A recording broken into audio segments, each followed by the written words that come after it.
Good day everyone, this is Sir Fajardo and we are now in PE 221, Individual and Dual Sports, Swimming History and Basic Terminologies. Swimming, as we all know, are one of the oldest art. It is being introduced since Stone Age, 1000 years ago. Actually, even in the Bible times or before Christ. So katulad ng dance, it is also one of the oldest skills that we can do in terms of physical activities.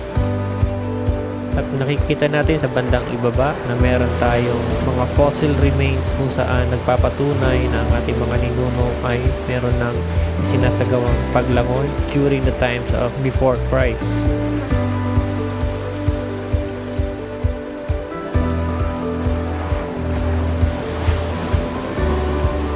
This cave was also featured in one of the movie, The English Patient.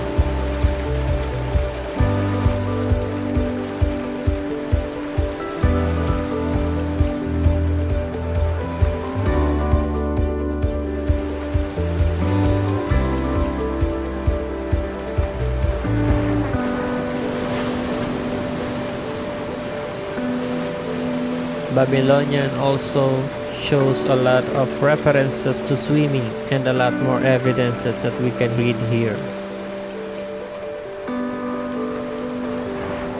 The Indian, Mohenjo-daro, also the Germanic folklore describes swimming, which was used successfully in wars against the Romans.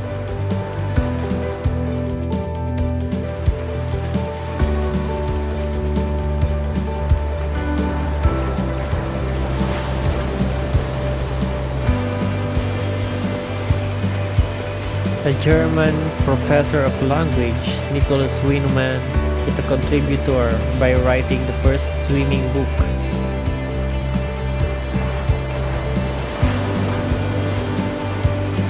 And breaststroke as the first swimming event in Europe during 1800 is being competitively done.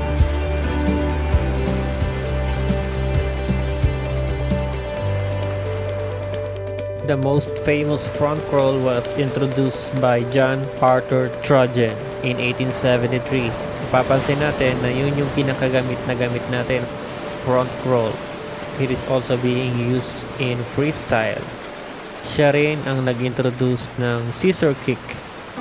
Sinunod niya ang front crawl sa kanyang pangalan and then in-introduce niya ang scissor kick instead of flutter kick.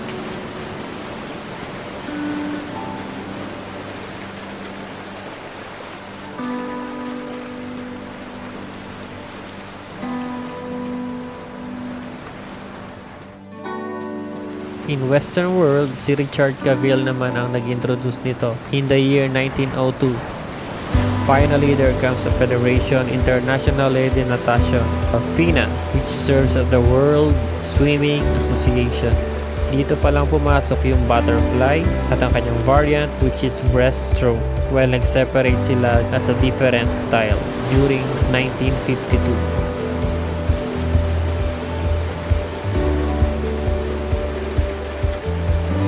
Back then, the swimming is just for men. That was in 1896. 100 meters and 1,500 meters freestyle. Then suddenly there are other styles like backstroke, butterfly, and breaststroke. And lastly, the individual medley that was integrated.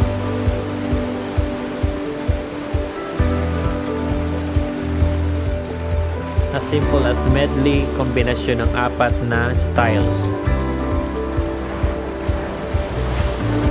IM means to say that a single person will do the 4 styles or 4 strokes by himself.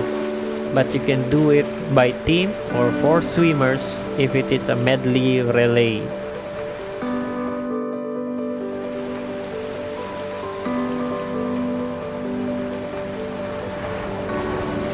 Even back then, women are degraded for being such a low-class citizen. Because of that kind of mindset, they were excluded from swimming in the first several Olympic Games in 1896 and again in 1906 until 1912. Women's swimming made its debut at the prompting of the group that later became known as the International Olympic Committee. Even at first, there are only 4 swimming events, but 3 of them are freestyle. The second Olympic in Paris in 1900 include 3 unusual swimming events. Yung una, obstacle course. So we don't have any clear picture here. We know already the idea of obstacle course. Second one was test of underwater swimming endurance. So patatagan sa ilalim ng tubig. Third was a 4,000 meter event. It was the longest competitive swimming event ever. But now, there are none of them was ever used in the Olympics ever again.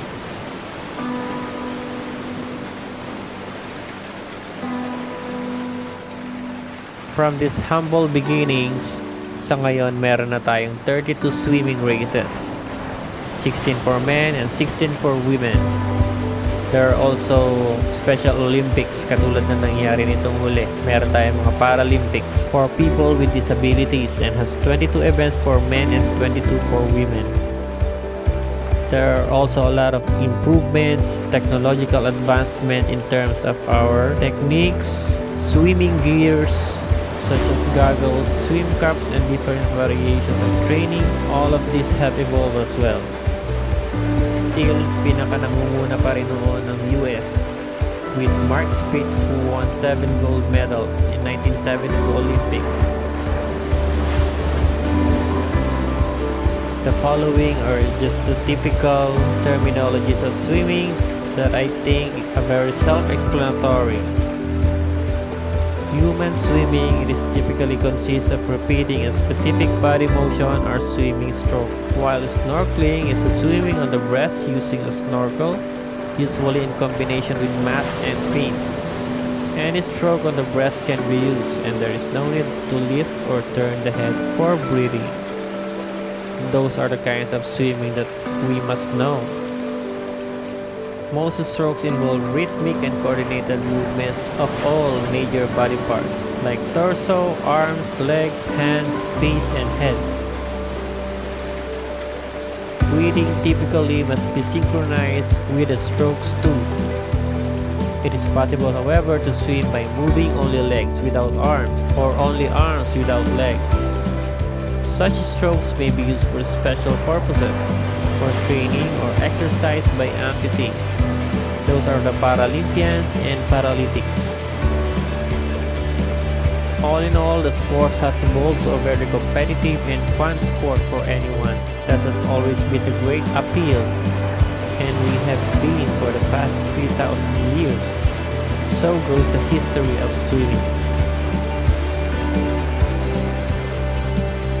These are some of the terminologies in swimming that is self-explanatory.